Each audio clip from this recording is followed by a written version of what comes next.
चलो मैं आपको एक बहुत इंपॉर्टेंट टॉपिक पढ़ाने वाली हूँ, दैट इज द एंडोसिम्बायोसिस।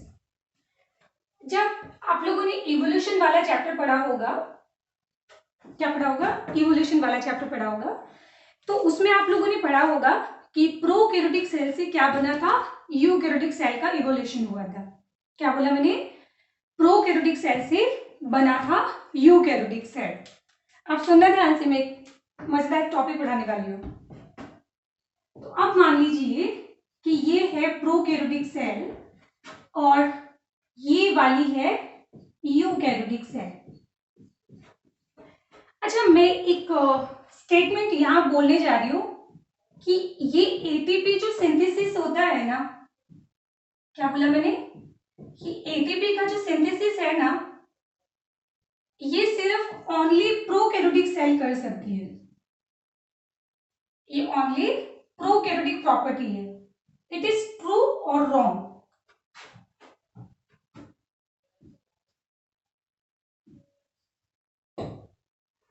मैंने क्या बोला कि एटीपी का सिंथेसिस करना ये सिर्फ प्रोकैरियोटिक प्रॉपर्टी है। इट इज ट्रू या फिर रॉन्ग? तो इसका आंसर होगा क्या? ट्रू। तो मैडम आप क्या कहना चाहती हो कि यूकैरियोटिक सेल एटीपी नहीं बना सकती है? हाँ, नहीं बना सकती है। मैं प्रूव करती हूँ इसी स्टेटमेंट को। ध्यान रखना, ये क्वेश्चन है हमारा और मैं इसको स्टेटमेंट को प्रूव करने जा रही हूँ। देखिए चलो, और इस स्टेटमेंट को प्रूव करने में आपका पूरा क्लास चला जाएगा, बट इसके साथ हम बहुत ज्यादा मजेदार चीज सीखने वाले हैं। ठीक है, तो आओ चलो बायोलॉजी कैसे पढ़ते हैं। तो ये प्रोकैरियोटिक सेल है और ये वाली कौन सी है? यूकैरियोटिक सेल है। अब इस यूकैरियोटिक सेल के अंदर मान लो कि रेस्पिरेशन कैसा होता है? एनाएरोबिक रेस्पिरेशन होता है। कैसा रेस्पिरेशन होता है? एनाएरोबिक रेस्पिरेशन होता है। और अभी मैंने लिखा था कि एटीपी सिंथेसिस करना एक प्रोकैरियोटिक कैरेक्टर है। ठीक है, तो यहां पे रेस्पिरेशन कैसा हो सकता है? एरोबिक हो सकता है। तो अब मान लो कि ये मैंने लिखा है हेटेरोट्रॉपिक बैक्टीरिया। कौन से बैक्टीरिया? Heterotrophic bacteria. अब हेटेरोट्रॉपिक तो आप सब लोग जानते ही हो। तो ये जो हेटेरोट्रॉपिक बैक्टीरिया है, इसके अंदर मान लो कि रेस्पिरेशन कैसा होता है? एरोबिक रेस्पिरेशन होता है। अब तुम पूछोगे कैसे? तो जिनको पता है, तो शायद आपने कभी बैक्टीरिया का स्ट्रक्चर पढ़ा होगा, तो उसमें आपने कभी मीजोजोम पढ़ा होगा। ठीक है, तो वो मीजोजोम जो होता है ना, वो बनाता है यहाँ पे क्या? एटीपी। चलो मैं बता देती हूँ कैसे। ये मान लो कि क्या है? बैक्टीरिया है। अब बैक्टीरिया के ऊपर क्या होता है? यहाँ पे होगी सेल वॉल, और फिर सेल वॉल के अंदर क्या होता है? Cell membrane. सुनो सुनो ध्यान से, ये देखना मैंने ये क्या बनाया है? This is mesosome. ये क्या होता है? मीजोजोम। तो जिनको नहीं पता है ना, तो वो लोग लिख लीजिए infolding of cell membrane. Cell membrane की क्या हो गई? अंदर की तरफ फोल्डिंग हो गई, तो इनको बोला जाएगा मीजोजोम। और यहां इसका काम होता है क्या? एटीपी प्रोडक्शन करना। सुनो ध्यान से, मैंने क्या बोला है? इसका काम होता है एटीपी प्रोडक्शन करना। सो बेसिकली यहाँ पे रेस्पिरेशन कैसा हो रहा है? एरोबिक रेस्पिरेशन हो रहा है। इतना क्लियर हो गया? नाउ सेकेंड में यहाँ पे लिखने जा रही हूँ ब्लू ग्रीन एल्गी के बारे में। और ब्लू ग्रीन एल्गी क्या होता है? Prokaryotic cell. ये एल्गी नहीं है, ये यूकैरियोट्स नहीं होता है। ठीक है, इसका ट्रू नेम क्या है? इसका सही नेम है साइनोबैक्टीरिया। अब साइनोबैक्टीरिया क्या कर सकते हैं? ये कर सकते हैं फोटोसिंथेसिस। ये क्या परफॉर्म कर सकते हैं? फोटोसिंथेसिस। आओ चलो तुम्हें मैं बताती हूं कि इस अर्थ के ऊपर जब सबसे पहले लाइफ बनी थी ना, तो उस टाइम सबसे पहला सिम्बायोसिस का एग्जाम्पल है ये। सबसे पहला सिम्बायोसिस। सिम्बायोसिस या फिर हम बोल सकते हैं फ्रेंडशिप। तो फ्रेंडशिप पढ़ते हैं हम लोग। इस अर्थ के ऊपर लाइफ के अंदर पहली फ्रेंडशिप कौन सी हुई थी? चलो देखो इधर। अगर मान लो कि ये कौन है? ये हो जाती है यूकैरियोटिक जो मैंने कुछ ज्यादा ही बड़ी बना दी, थोड़ी छोटी बनाती हूँ, ठीक है। तो अगर मान लीजिए कि ये कौन है, यूकैरियोटिक सेल, जिसके अंदर रेस्पिरेशन अभी फिलहाल कैसा हो रहा है, एनारोबिक रेस्पिरेशन हो रहा है। ये तो आप सब लोग जानते हो ना कि एरोबिक रेस्पिरेशन में एटीपी कितने बनते हैं। तो आप लोगों ने पढ़ा होगा कि एरोबिक रेस्पिरेशन के अंदर 36 से 38 एटीपी बनते। रुक जाओ, मुझे पता है तुम्हारे दिमाग में चल रहा होगा कि मैम क्या पढ़ा रहे, अभी आपको शांति से इसका आंसर मिल जाएगा, ठीक है। और एनारोबिक रेस्पिरेशन में एटीपी कितने बनते, 2 एटीपी बनते। तो इसका मतलब ये हो गया कि ये जो यूकैरियोटिक सेल है इसके पास एनर्जी प्रोडक्शन बहुत कम हो रहा है। तो इसने क्या किया, इवोल्यूशन के दौरान इस हेटेरोट्रॉफिक बैक्टीरिया को एनगल्फ कर लिया। क्या किया, इस हेटेरोट्रॉफिक बैक्टीरिया को एनगल्फ कर लिया। सुनना ध्यान से मैं क्या बोल रही हूं।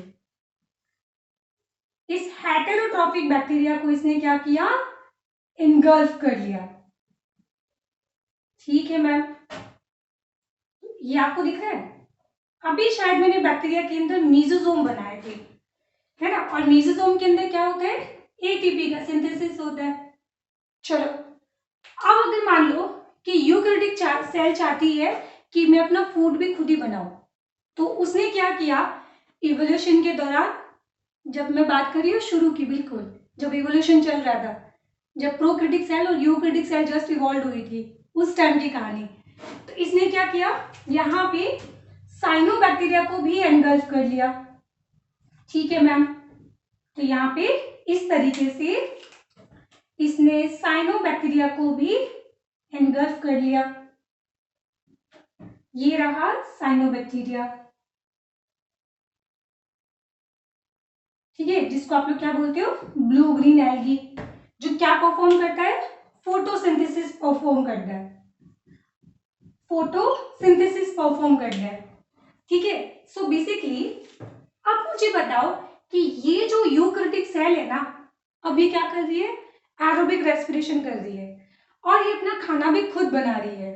तो अल्टीमेटली ये बन जाती है प्लांट सेल। क्या बन गई, प्लांट सेल्स बन गई। ये एल्गी भी हो सकता है, ठीक है। अच्छा अब मुझे एक चीज बताओ, प्लांट सेल के अंदर ऐसा कौन है जो एक्चुअली फूड बनाता है, बोलो तो। प्लांट सेल के अंदर ऐसा कौन है जो एक्चुअली फोटोसिंथेसिस करता है, तो आप जस्ट बोलने वाले हैं क्लोरोप्लास्ट। आप क्या बोलने वाले हैं, क्लोरोप्लास्ट। तो क्लोरोप्लास्ट एक्चुअली एक तरह की बैक्टीरिया ही है, जिनको हम लोग अब क्या बोलते हैं, यूकैरियोटिक सेल के अंदर, जिसको अब हम लोग ऑर्गेनेली बोलते हैं, बट वो टेक्निकली है क्या, बैक्टीरिया। मैं इसको प्रूव करूंगी और इसके ऊपर एंटी आपको नीट एग्जाम में एक क्वेश्चन 99% मिलने वाला है, ठीक है। ये चलो समझ आ गया। तो क्लोरोप्लास्ट का इवोल्यूशन कहां से हुआ था, ब्लू ग्रीन एल्गी या फिर साइनोबैक्टीरिया से। अभी हम लोग इसको प्रूव करेंगे। उसके बाद ऐसा कौन है यहाँ पे यूकैरियोटिक सेल के अंदर जो एरोबिक रेस्पिरेशन परफॉर्म करता है, तो आप जस्ट बोलने वाले हैं mitochondria.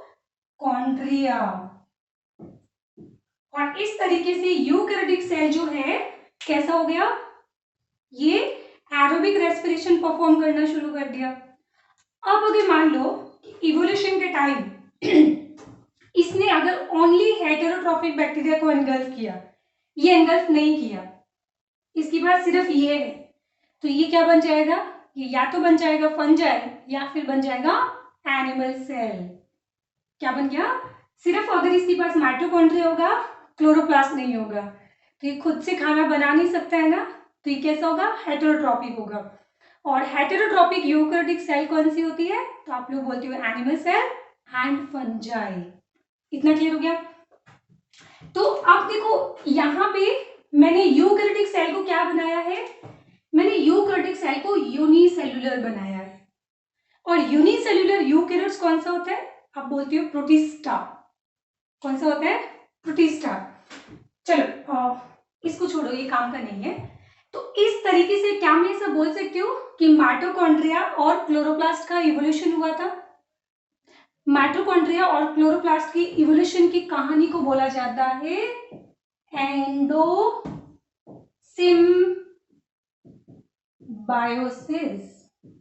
Very very very very important word.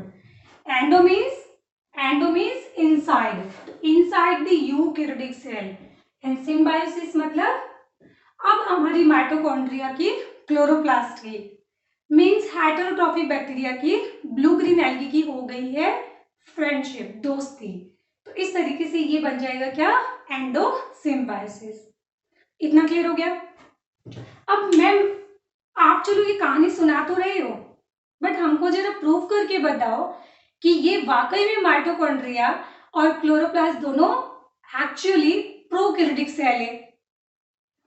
ठीक है, चलो मैं इसको स्टेटमेंट को प्रूव करके बताती हूँ। ठीक है, चलो तो अब यहाँ पे जो मैं स्टेटमेंट लिख रही हूँ ना, ये माइटोकॉन्ड्रिया और क्लोरोप्लास्ट दोनों के लिए एप्लीकेबल है, दोनों के लिए एप्लीकेबल है। कैसे? शायद आपने कभी 11th क्लास के अंदर कुछ ऐसा स्टेटमेंट पढ़ा होगा, सेल विद इन सेल। जब आपने माइटोकॉन्ड्रिया पढ़ा होगा या क्लोरोप्लास्ट पढ़ा होगा तो आपने टर्म यूज किया होगा क्या, सेल विद इन सेल। एक सेल के अंदर एक और सेल, सही तो है? क्यों? क्योंकि ये दोनों क्या है, सेल ही तो है, प्रोकैरियोटिक सेल, एंड ये क्या हो जाएगा, यूकैरियोटिक सेल। इस स्टेटमेंट को हम और अच्छे से बोल सकते हैं prokaryotic cell within eukaryotic cell. ठीक है, तो इस स्टेटमेंट को हम लोग और अच्छे से बोलते हैं क्या, prokaryotic cell within eukaryotic cell. समझ आया? मैम फिर भी मेरे को नहीं लग रहा है कि ये वाकई में ऐसा कुछ हुआ होगा। चलो अब मुझे चीज बताओ, आपने शायद राइबोसोम पढ़े होंगे, तो एक राइबोसोम आपने 70S पढ़ी होंगी और एक राइबोसोम आपने 80S पढ़े होंगे। आप लोगों ने क्या पढ़ते हो कि प्रोकैरियोटिक सेल के पास राइबोसोम कौन से होते हैं, 70S, एंड यूकैरियोटिक सेल के पास राइबोसोम कौन से होते हैं, 80S। क्या बोला मैंने, प्रोकैरियोटिक सेल के पास राइबोसोम होते हैं 70S, और एक्चुअली अगर आपने माइटोकॉन्ड्रिया और क्लोरोप्लास्ट पढ़ा होगा तो आपने यहाँ पे इनके अंदर 70S राइबोसोम पढ़ा था, जो अगेन चिल्ला चिल्ला के प्रूव कर रहा है हाँ हम प्रोकैरियोटिक सेल है।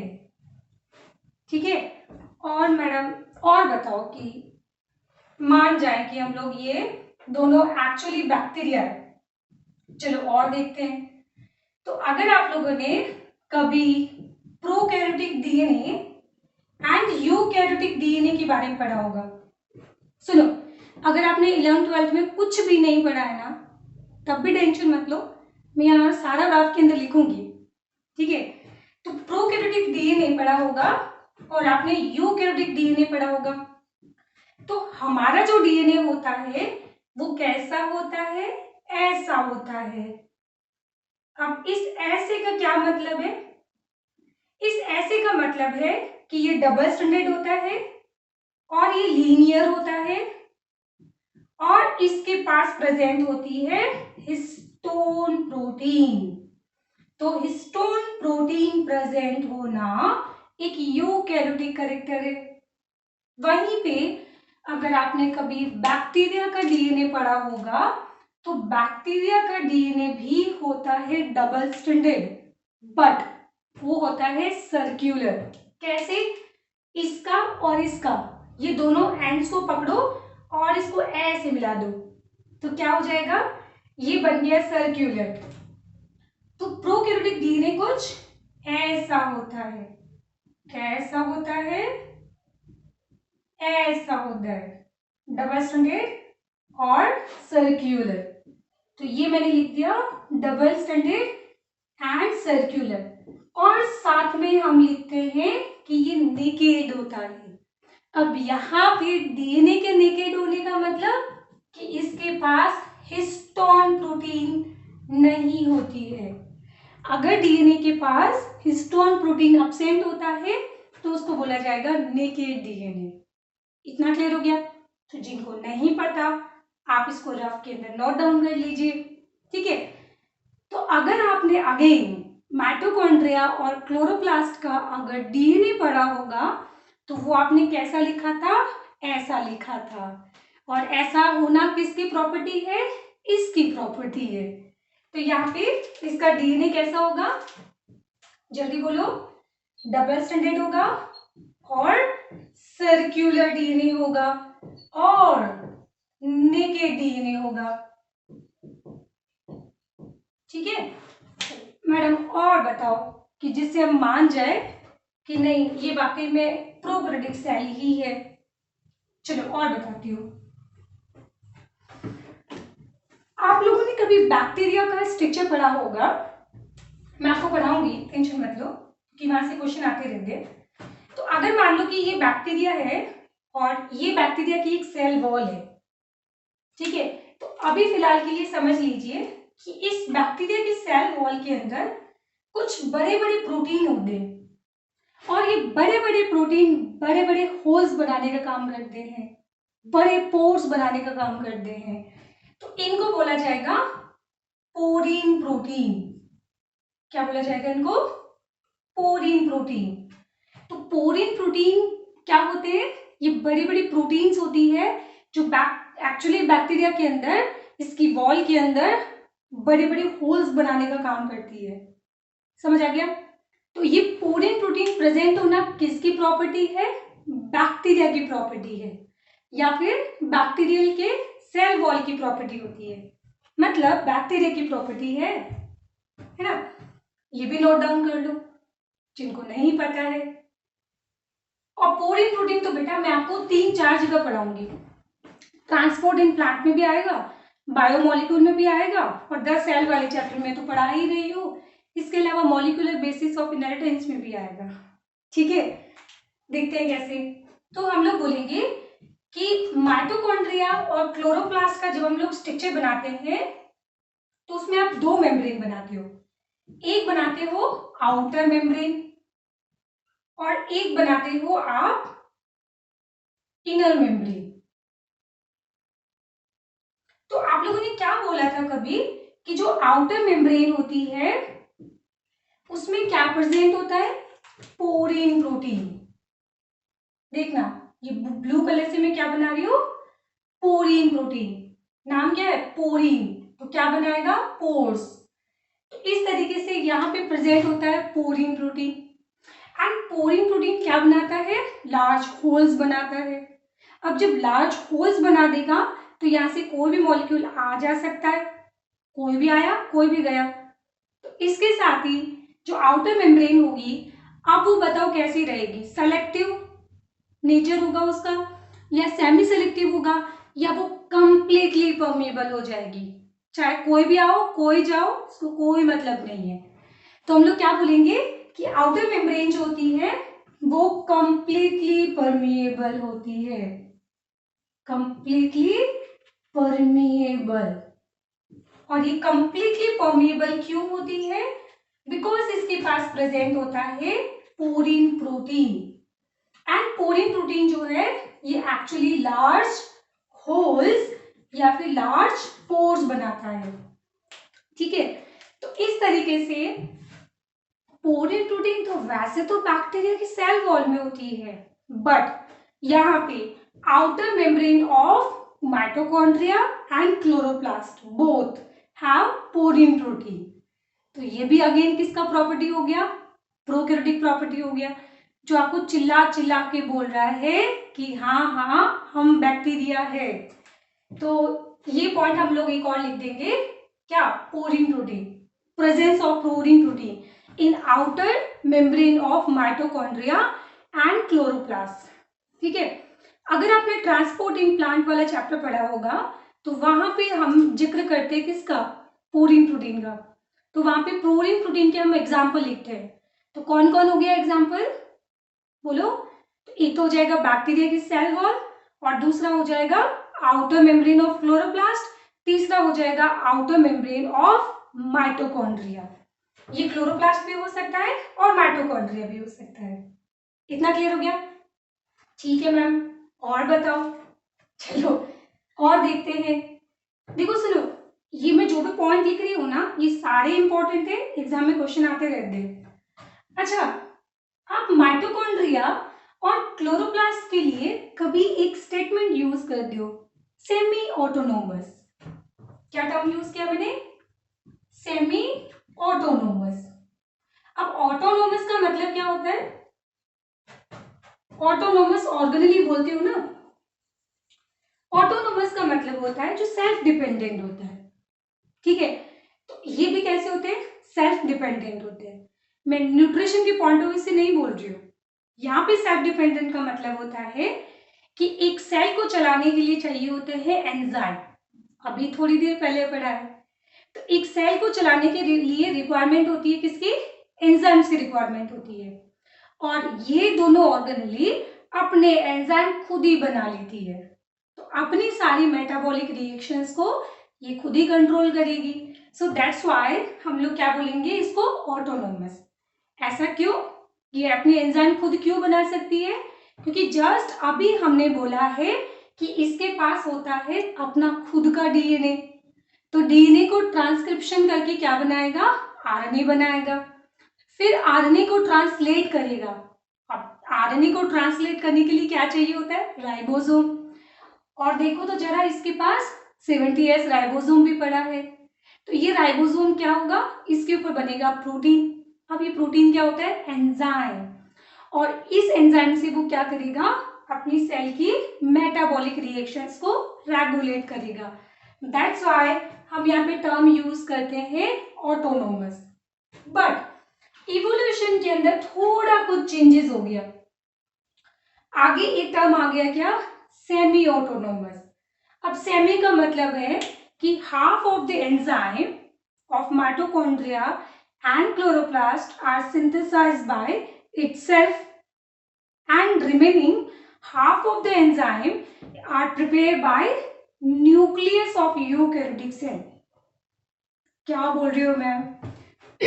देखो मैंने क्या बोला, इसके पास अपना डीएनए है, तो अपना डीएनए होगा तो क्या बना सकता है? एंजाइम बना सकता है।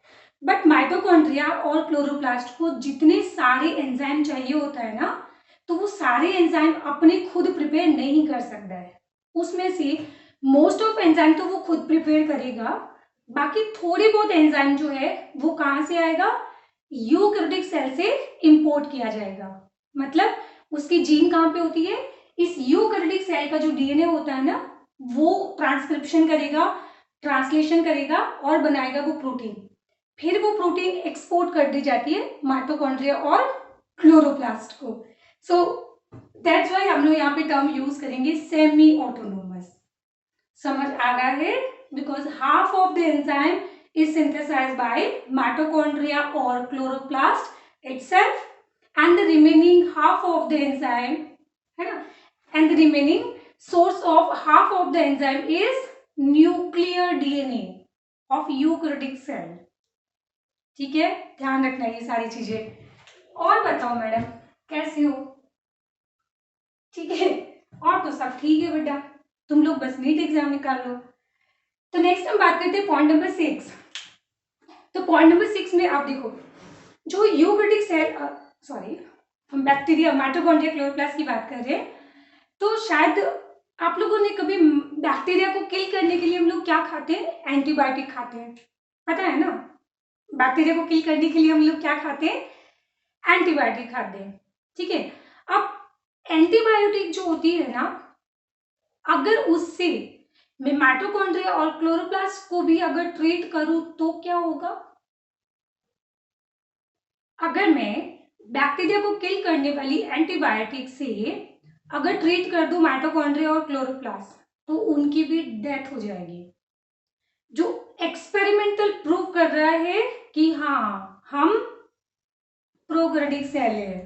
ठीक है, तो यहां पे मैं लिख देती हूँ antibiotic which affect prokaryotic bacteria prokaryotic bacteria also affect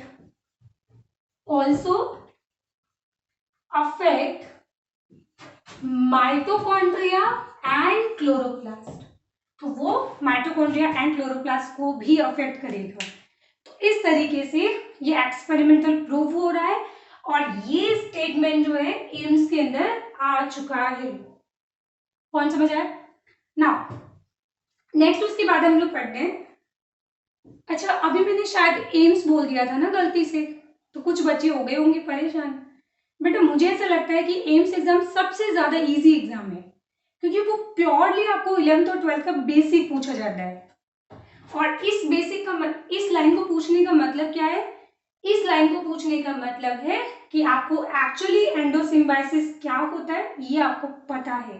this is the concept of core biology. इतना तो आपको पता ही होना चाहिए, ठीक है। चलो उसके बाद और बताती हूं मैं आपको। आप लोगों ने कभी सेल डिवीजन पढ़ा होगा, ठीक है। अब जगह नहीं है तो मैं यहां लिख देती हूँ। तो आपने सेल डिवीजन कितने टाइप का पढ़ा होगा? तो आपने सेल डिवीजन दो तरह का पढ़ा होगा। एक होता है माइटोसिस और एक आपने पढ़ा होगा मियोसिस।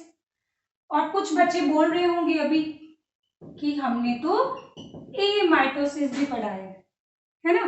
तो इस तरीके से सेल डिवीजन कितने तरह के होते हैं? 3 तरह के। Mitosis, mitosis, meiosis.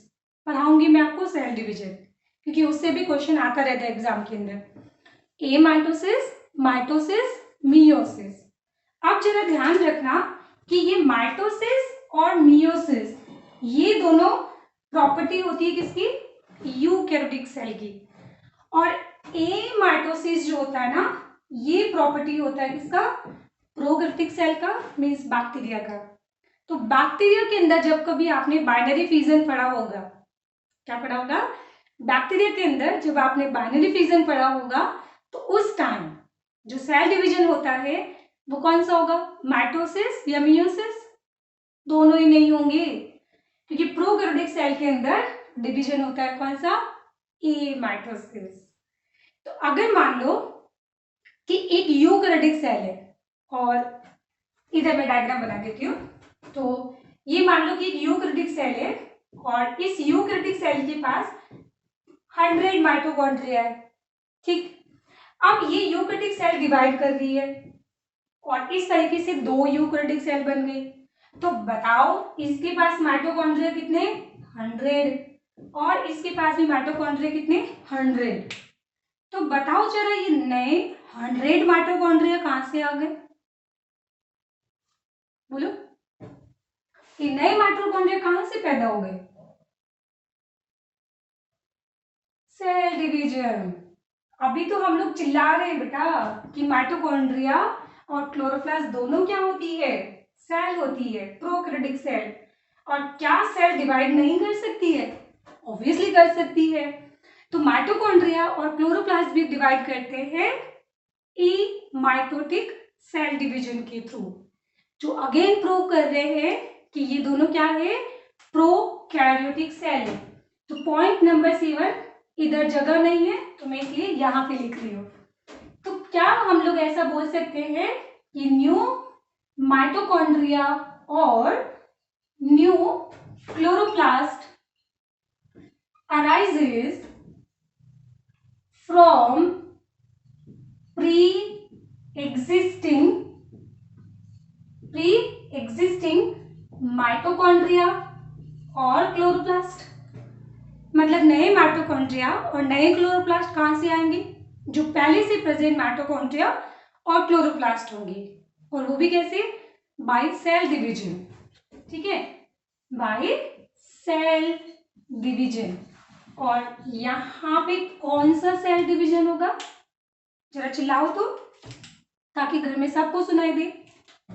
तो यहाँ पे सेल डिवीजन होता है कौन सा? माइटोसिस। और माइटोटिक सेल डिवीजन प्रॉपर्टी होती है प्रोकैरियोट से, ठीक है। तो इस तरीके से आज हमने पढ़ा है कि एक प्रोकैरियोटिक सेल से यूकैरियोटिक सेल का इवोल्यूशन कैसे हुआ है, कैसे यहाँ पे एनिमल सेल बनी है और कैसे बनी है फंजाई, और किस तरीके से बना है, जब ये दोनों होंगे तो बन जाएगी वो प्लांट सेल्स। तो इस तरीके से इवॉल्व हुआ है कौन, प्लांट सेल्स। इतना क्लियर हुआ। और आगे मैंने आपको समझाया था कि माइटोकॉन्ड्रिया और क्लोरोप्लास्ट ये दोनों क्या होती है, ऑर्गेनेली होती है। और ये ऑर्गेनेली जो होती है ना वो एक्चुअली कैसे इवॉल्व हुई है, तो ये स्टेटमेंट आप बहुत अच्छे से याद रखना। नींद में मैं आपको थप्पड़ मार के भी उठा दूं ना तो सीधा उठते ही ये स्टेटमेंट आप बोलोगे, एंडोसिम्बायोसिस। ठीक है। और इस तरीके से यहाँ पे आप लोग ये सारे पॉइंट याद रखना कि माइटोकॉन्ड्रिया और क्लोरोप्लास्ट जो होते हैं उनके लिए हम लोग स्टेटमेंट यूज करते हैं सेल विद इन सेल, जिसका पूरा स्टेटमेंट का मीनिंग होता है एक यूकैरियोटिक सेल के अंदर छुपी हुई प्रोकैरियोटिक सेल।